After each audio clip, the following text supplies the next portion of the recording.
할렐루야.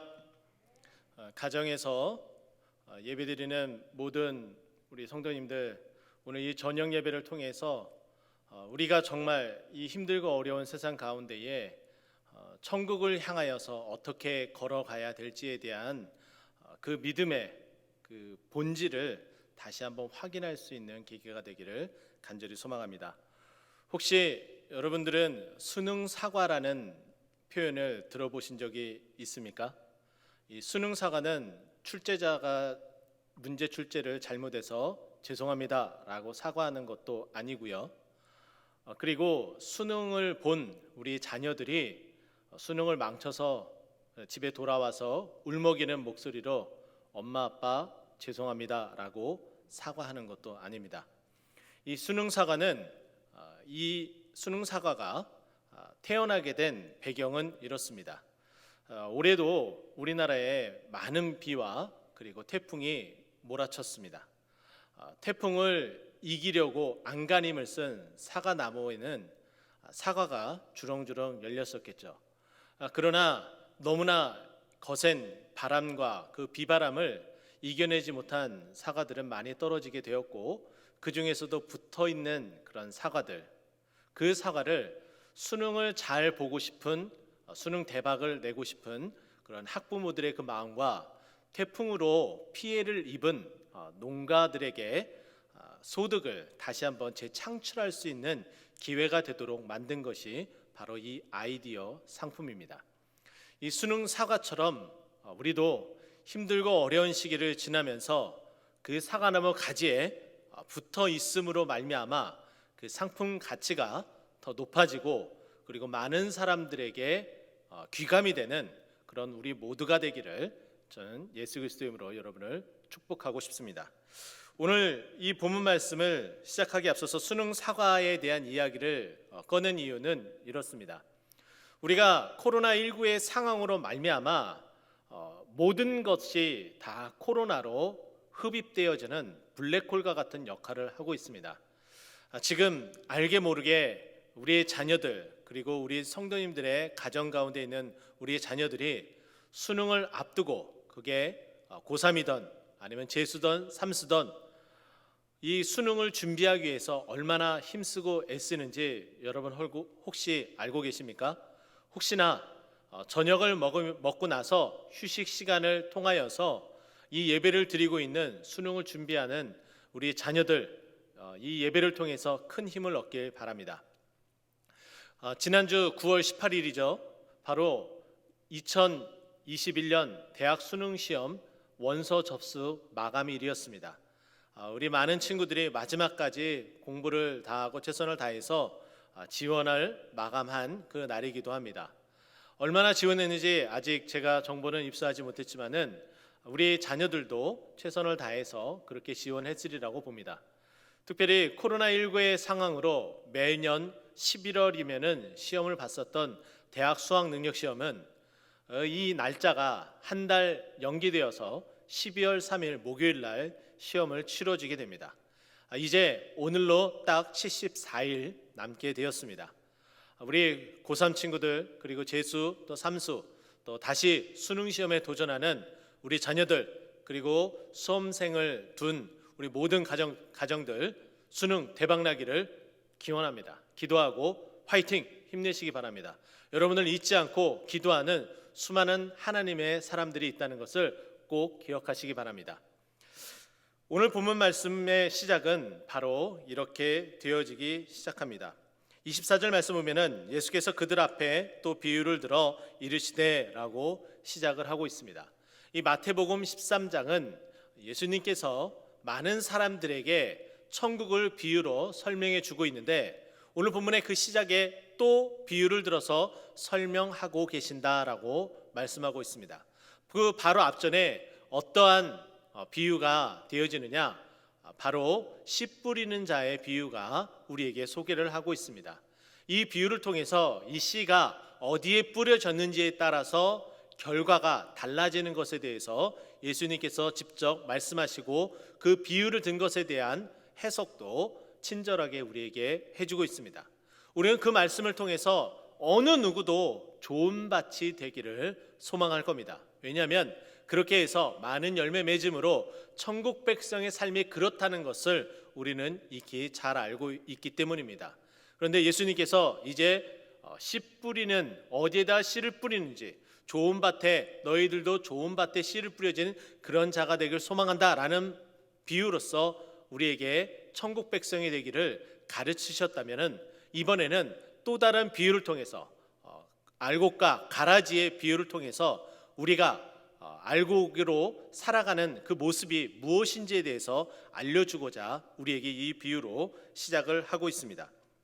저는 오늘 이 비유를 해석하기에 앞서서 이 해석에 대한 씨 뿌리는 자의 비유도 우리에게 친절하게 해석을 해 주셨던 것처럼 이 가라지의 비유에 대해서도 예수님께서 우리에게 친절히 이미 해석을 해 주셨다는 겁니다.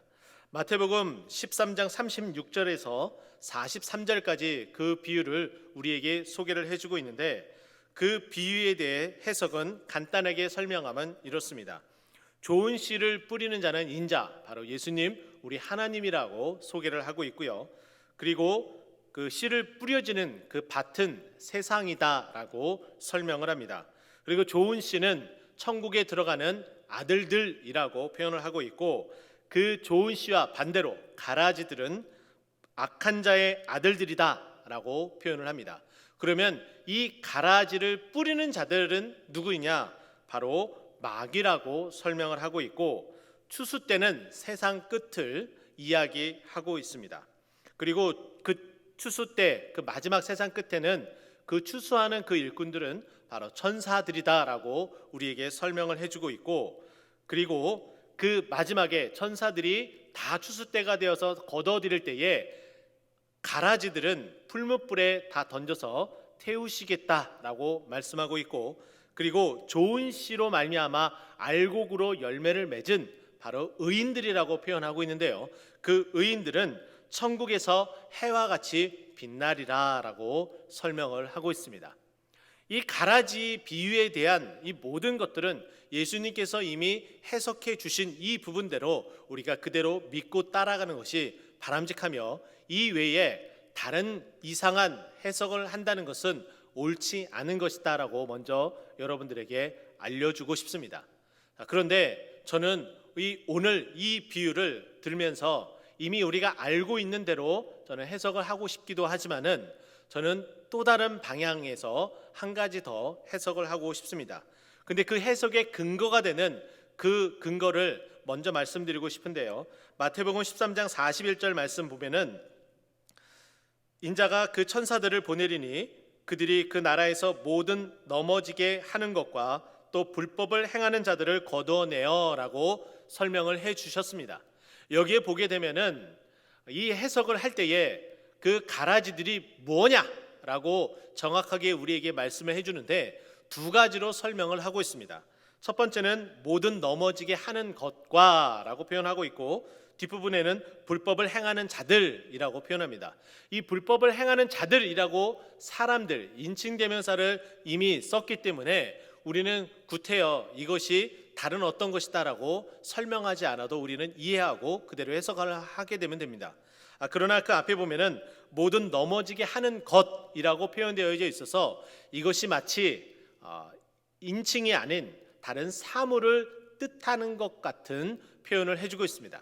그래서 헬라어 원문을 살펴보게 되면은 이 모든 넘어지게 하는 것 그리고 불법을 행하는 자들 둘 다 관사를 사용하면서 이 두 가지를 표현을 해주고 있는데, 이 먼저 제가 설명하고 있는 모든 넘어지게 하는 이 것이라는 이 것에 대해서는 이 동일하게 이것이 인칭과 그리고 사물에 대해서 동일하게 쓰는 관사를 사용하고 있습니다. 그래서 어떠한 번역본에 의하면은 이것을 그대로 사물로서 표현을 하고 있고, 또 다른 번역본에서는 이것을 사람으로서 표현을 하고 있습니다.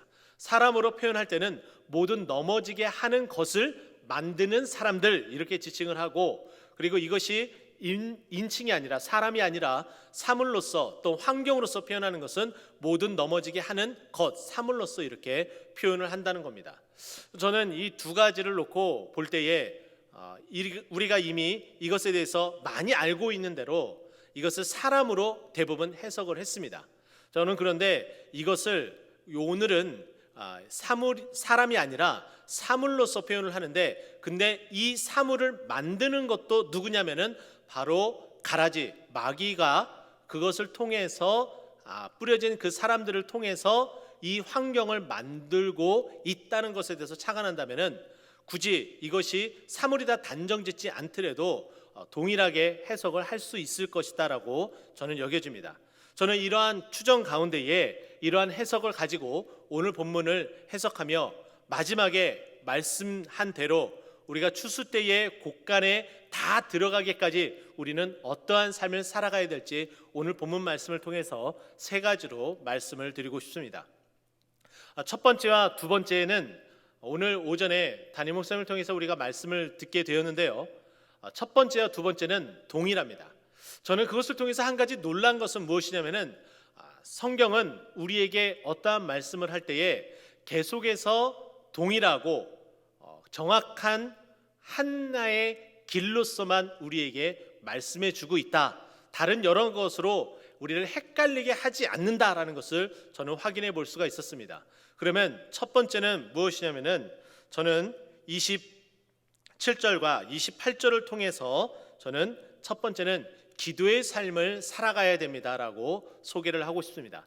담임 목사님께서도 주무시고 계시는 예수님을 깨우는 것이 바로 기도의 삶이다라고 강조하셨던 것처럼 오늘 본문 속에서도 27절과 28절에 우리가 어떻게 이러한 상황 가운데서 마지막 곳간에 들어가기까지 기도의 삶을 살아가야 되는지에 대해서 우리에게 자세하게 소개를 해주고 있습니다.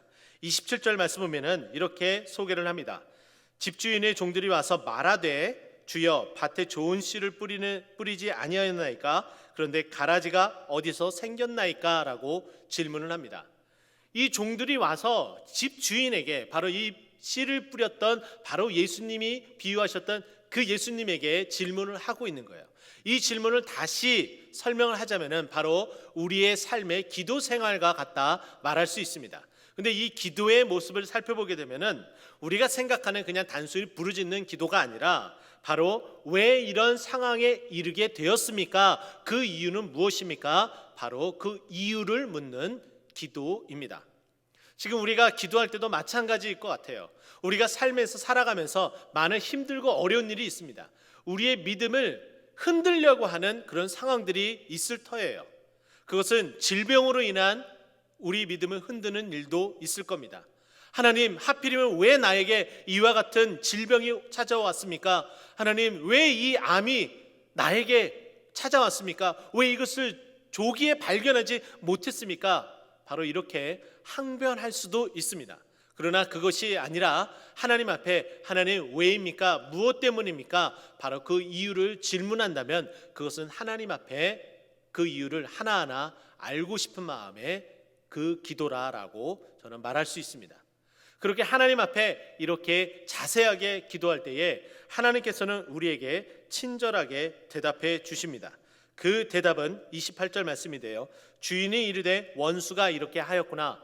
모든 것이 다 원수가 그렇게 하였다라고 말할 수 없지만 오늘 본문 속에서는 원수가 그렇게 하였다, 이것은 마치 하나님께서 욥을 통해서 그 시험을 할 때에 욥의 모든 고난이 그 마귀로부터, 사단으로부터 온 것을 우리에게 설명하고 있는 것처럼, 어쩌면 우리의 믿음을 뒤흔들려고 하는, 욥을 뒤흔들었던 것처럼 바로 우리의 그 믿음을 뒤흔들려고 하는 그런 상황을 이 마귀가 우리에게 그렇게 시험하고 있는지도 모르겠습니다. 하지만은 그것이 질병이든 아니면 경제적인 상황이든 아니면 주위의 사람의 원만하지 못한 관계이든 아니면은 지금 이 코로나19의 상황이든 모든 것에 대한 그 상황을 주님 앞에 아뢰며 질문하는 것은, 바로 그렇게 기도하는 것은 매우 바람직한 믿음의 자세다라고 말할 수 있습니다. 그 믿음의 그 자세를 통해서 하나님께서는 너무나 친절하게 원수가 그렇게 하였다라고 우리에게 말씀하고 있습니다. 이 코로나19의 상황도 우리는 너무나 잘 알고 있습니다. 중국의 우한시에서 그 바이러스가 시작이 되었다. 심지어는 최근에 미국으로 망명한 어떤 과학자에 의해서 폭로된 그 말들을 들어보게 되면은 바로 그 우한시에서 인위적으로 만들었다. 사람이 인위적으로 DNA를 조작해서 사람에게 위협을 가하는 그 일은 사탄이 할 수 있는 일이지 그 마음의 양심을 가지고 있는 사람들의 일이다라고는 저는 볼 수 없습니다. 그렇게 본다면은 지금 이 코로나19의 이 상황의 그 원인을 따져가게 된다면 이것을 통해서 우리가 배우는 것도 있지만 어쨌든 이 상황은 원수가 이렇게 우리를 내몰고 있다라고 볼 수도 있습니다. 이것을 통해서 영상 예배 드리는데 너희가 믿음을 놓지 않느냐 이렇게 도전해 볼 수도 있고, 그리고 이 코로나19의 상황에 또 교회에 많은 확진자가 나왔다는 것으로 말미암아 많은 사람들이 교회의 지탄을 그리고 이 교회를 향해서 험한 욕을 하는 그 모든 것들, 또 교회를 다니는 우리들에게 험한 소리를 하는 그 모든 것들, 우리의 믿음을 시험하고 있는 것일지도 모르겠습니다. 그러나 우리는 그 원인을 알아야 돼요. 그 사람들이 그렇게 하는 것도, 그 상황에 몰린 것도, 이 모든 것들이 바로 원수가 그렇게 하고 있다는 것, 우리의 믿음을 흔들려고 하고 있다는 거예요. 그럴수록 우리는 더욱더 왜입니까? 왜입니까? 라고 주님 앞에 물으며 기도해야 될 것이고, 그 기도에 우리 주님은 친절하게 대답해 주신다는 거예요. 두 번째로 이 기도의 삶에는 어떠한 기도를 해야 되는지 우리에게 28절에 이렇게 소개를 하고 있습니다. 예수님께서 원수가 그렇게 하였구나라는 그 말을 들은 이 종들이 예수님께 다시 한번 질문을 하는 모습이 우리에게 소개가 되어집니다. 28절, 종들이 말하되 그러면 우리가 가서 이것을 뽑기를 원하나이까? 라고 그렇게 다시 한번 질문을 합니다. 이 질문은 저는 다시 여러분들에게 기도다라고 소개를 하고 싶습니다. 이렇게 다시 한번 질문하는 거예요. 하나님, 그렇다면 이 상황 가운데 우리는 어떠한 삶을 살아가야 됩니까? 바로 이렇게 하는 게 맞습니까? 라고 우리의 행동의 유무에 대해서, 우리가 나아갈 방향에 대해서 질문하는 기도에 대해서 이야기를 합니다. 우리는 당연히 이 기도, 우리는 귀를 기울여야 돼요. 귀를 기울이면서 우리도 동일하게 하나님 앞에 어떠한 일을 하든지 간에 하나님 앞에 물으며 나아가야 되는 거예요. 우리가 너무나 잘 알고 있는 빌립보서 4장 6절과 7절 그 말씀 속에서도 나와 있는 것처럼 아무것도 염려하지 말고 오직 모든 일에 기도와 간구로 해야 되는데, 이 기도와 간구 속에 우리가 어떻게 해야 될지에 대해서 주님 앞에 우리의 행동의 그 방향과 유무에 대해서 그렇게 질문을 하고 기도를 해야 된다는 거죠. 그런데 여기에서도 우리 주님께서는 친절하게 우리에게 응답해 주시고 있습니다. 그 응답은 바로 29절과 30절인데요. 주인이 이르되 가만두라, 가라지를 뽑다 곡식까지 뽑을까 염려한다라고 소개가 되어지고, 30절에서는 추수 때까지 함께 자라게 두라, 추수 때에 내가 추수꾼들에게 말하기를 하면서 앞으로 예수님께서 어떻게 하실지에 대해서도 친절하게 우리에게 소개를 해주고 있습니다. 오늘 이 본문 말씀 속에서 우리에게 어떻게 해야 될 행동에 대해서 말씀하시냐면은 가만두라라고 정확하게 우리에게 소개를 해주고 있어요. 우리의 행동 유무에 대해서 먼저 이렇게 말씀하고 있습니다. 우리를 비난하고 그리고 손가락질하는 세상 사람들의 그 댓글과 그리고 우리 주위에서 우리를 조롱하는 그 부분들에 대해서는 대응하지 말 것에 대해서 이야기를 합니다. 가만히 있는 것이 바로 우리가 해야 될 일들 가운데 하나입니다. 하나님께서는 그걸 원하시는 거예요. 대응을 하게 되면 감정적인 싸움이 일어나고 그로 말미암아 다툼이 벌어지게 되고, 그 쌓여진 감정으로, 그 앙금으로 전도의 기회를 또 놓치기 때문입니다. 어쨌든 우리는 하나님 앞에 이 상황이 왜 무엇 때문에 그럽니까? 그 상황에 대한 질문 기도도 해야 되며, 그리고 그 상황에 대해서 말씀해 주신 그 주님 앞에 그러면 우리는 어떻게 살아가야 됩니까? 라고도 기도하며 지내야 된다는 거예요. 이 기도의 삶을 끊임없이 해나갈 때에 하나님께서 바로 이것에 대해서 응답하셨던 것처럼 원수가 그렇게 했다, 그리고 가만두어라, 가만히 있어라 라고 말씀하셨던 것처럼 우리에게 친절하게 말씀하고 있다는 거예요. 그런데 이렇게 기도하는 삶은 다른 성경에서도 우리에게 이 기도의 삶을 계속해서 강조를 하고 있습니다. 데살로니가 5장 17절, 우리가 너무나 잘 알고 있는 말씀이죠. 쉬지 말고 기도하라라고 우리에게 말씀하고 있습니다. 또 나아가서 골로새서 4장 2절 말씀 보면은 기도를 계속하라고 말씀하고 있어요. 그리고 또 기도에 감사함으로 깨어 있으라. 기도를 계속하고 또 기도에 감사함으로 깨어 있으라라고 우리에게 강조를 하고 있습니다. 이 기도의 삶을 우리가 끊임없이 해 나갈 때에 하나님께서 응답하심으로 우리의 갈 길을 알려주시고 또 그 알려주신 대로 우리가 그대로 순종하며 나아갈 때에 우리가 곳간에 들어가기까지 우리의 그 삶이 순탄하고 응답이 있는 그 삶이 되어준다는 걸 믿고 기도의 삶을 놓치지 않는 저와 여러분 되길 예수 그리스도로 축원드립니다.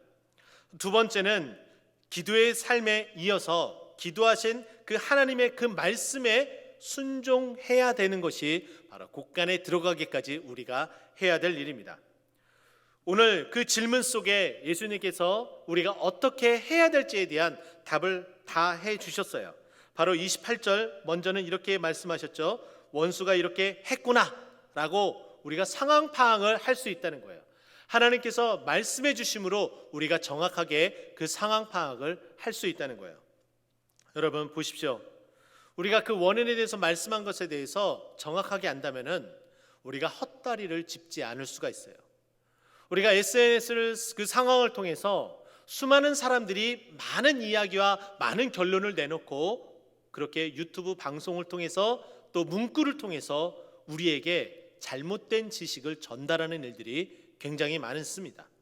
그들은 그들의 시각을 가지고 그것을 해석하기 때문에 자칫 잘못하면 오인할 수가 있어요. 그렇기 때문에 우리는 그것에 대해서 맹신하지 말고 그럴 수도 있구나 라고 생각해야 됩니다.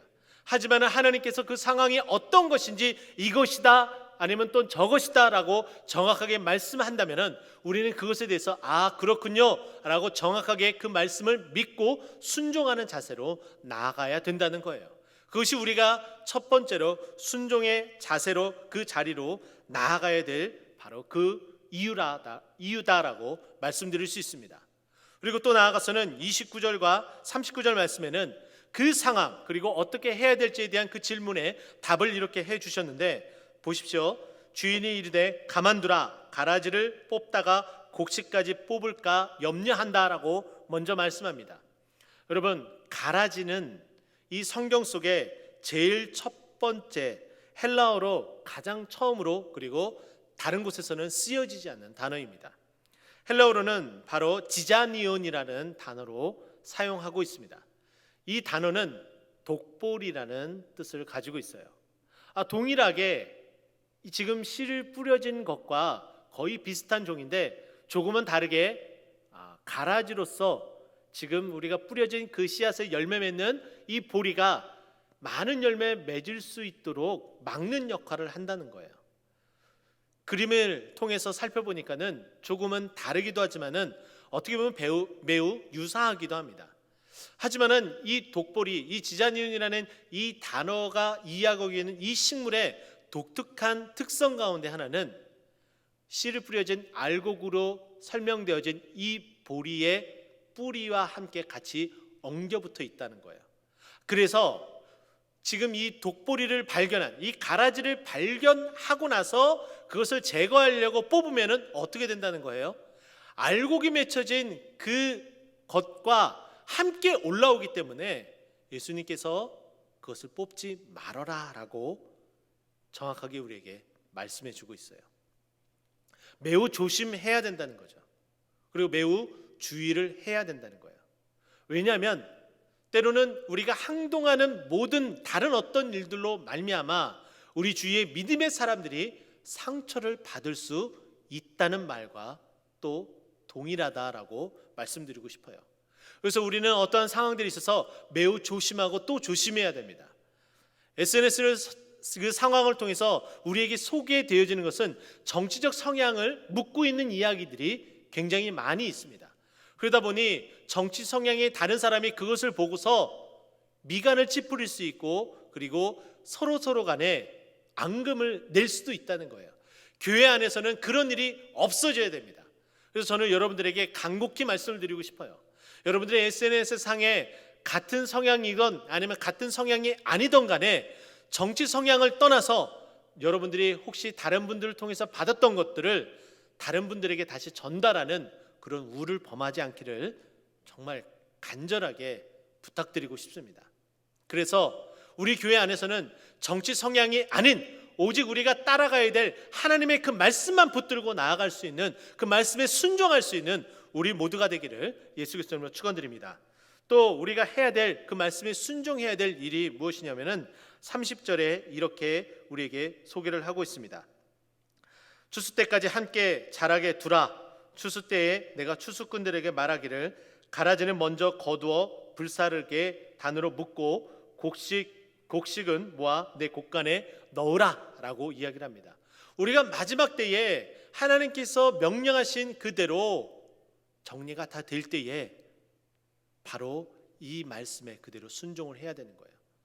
거둬들일 때에 우리가 가서 열심히 말씀을 전하고 전도하는데 순종하며 힘쓰고 애써야 되는 거예요.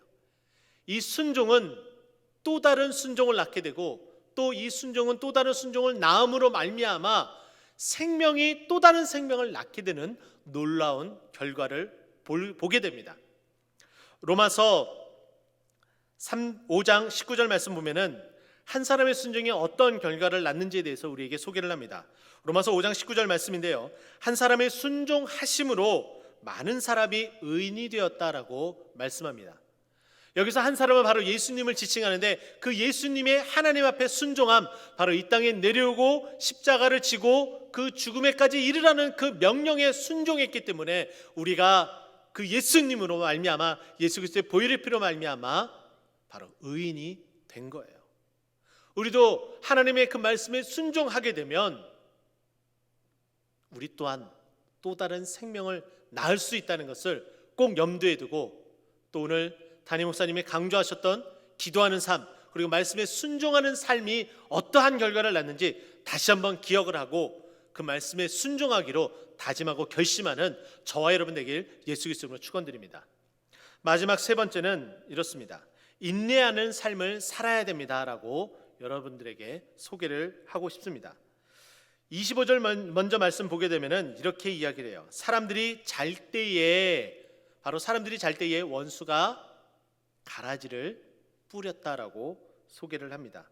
그리고 26절에는 싹이 나고 결실할 때에, 이 결실은 바로 가라지의 그 독보리가 나는 모습, 그리고 이 알곡을 통해서 나는 그 열매 맺는 그 모습이 동일하게 눈에 비춰진다는 거예요.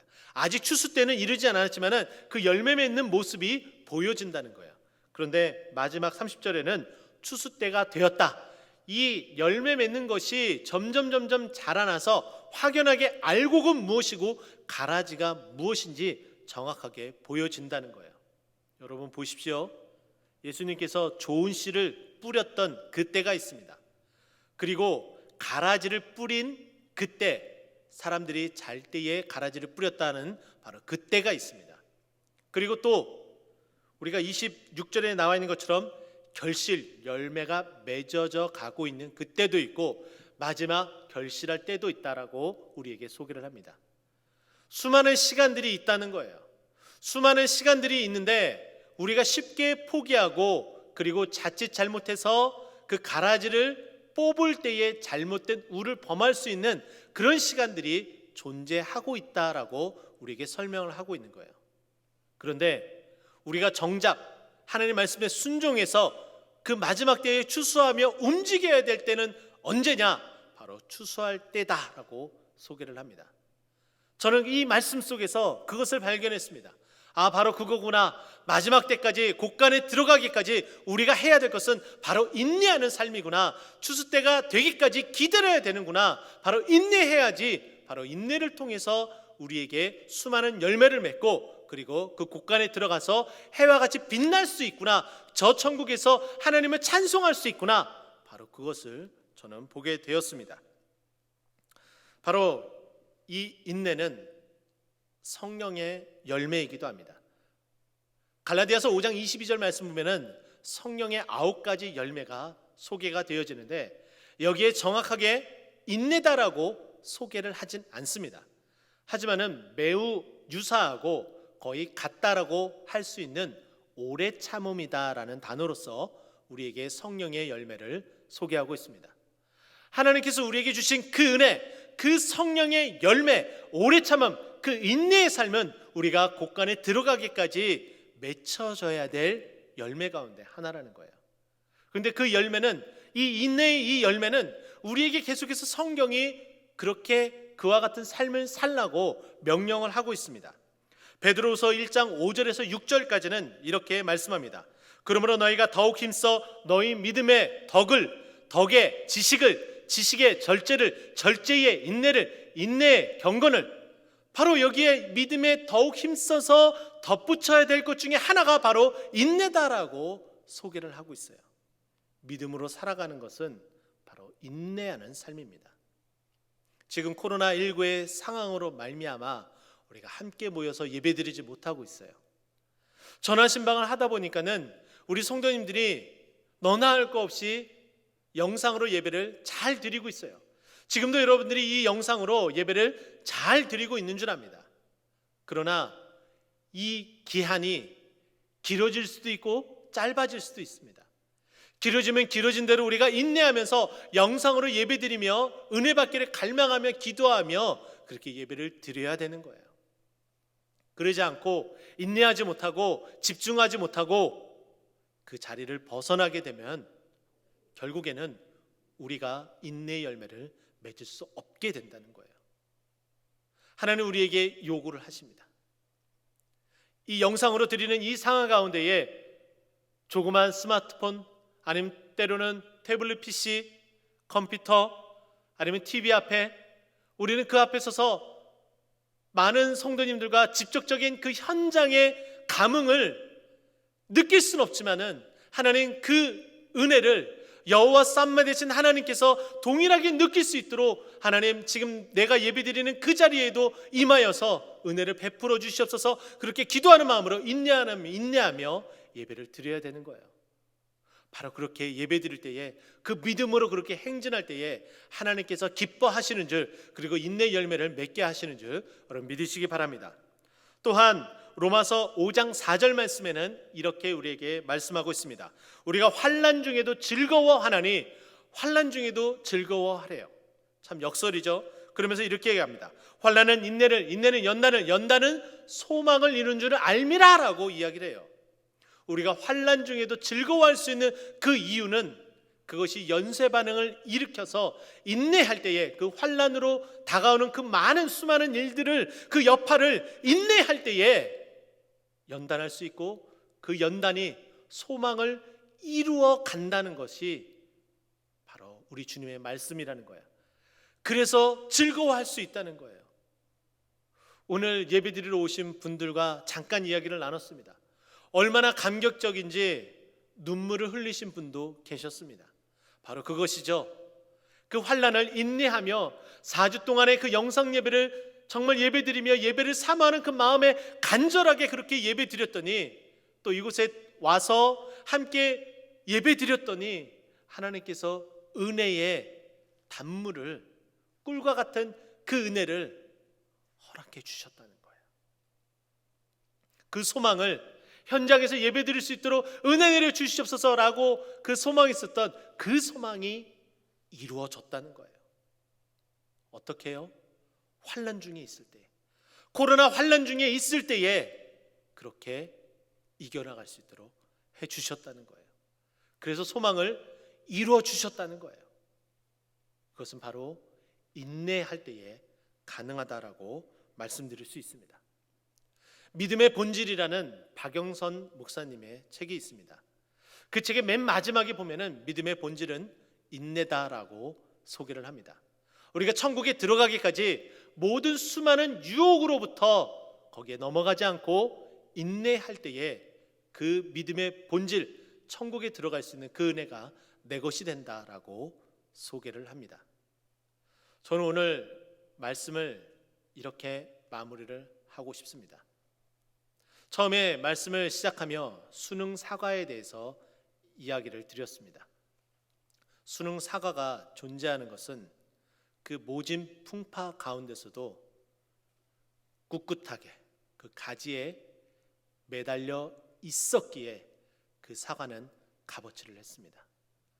환난 중에 그 환난, 우리를 넘어뜨리려고 하는 그 마귀의 그 계략들, 불법을 행하는 자들의 그 불법, 그리고 우리를 넘어지게 하려는 그 행위들, 그리고 그 넘어지게 하려고 하는 그 행위들을 하는 그 마귀들의 그 모습들, 그리고 그 행위들 다 통틀어서 그 모든 것들, 그것이 바로 가라지인데 그 가라지가 추수 때까지 계속해서 있다라고 소개를 합니다. 우리는 코로나19 상황이 지나도 여전히 계속해서 크던 작던 그와 같은 싸움을 하게 될 겁니다. 그때마다 우리는 곳간에 들어가기까지 무엇을 해야 되냐면은 가장 기본적인, 오늘 담임 목사님께서 강조하셨던 것처럼 기도하는 삶, 그리고 그 기도에 응답해 주신 그 말씀에 순종하는 삶, 그리고 그 환난을 인내하며 지내는 그러한 삶이 바로 우리에게 계속되어야 된다는 것을 강조하고 싶습니다.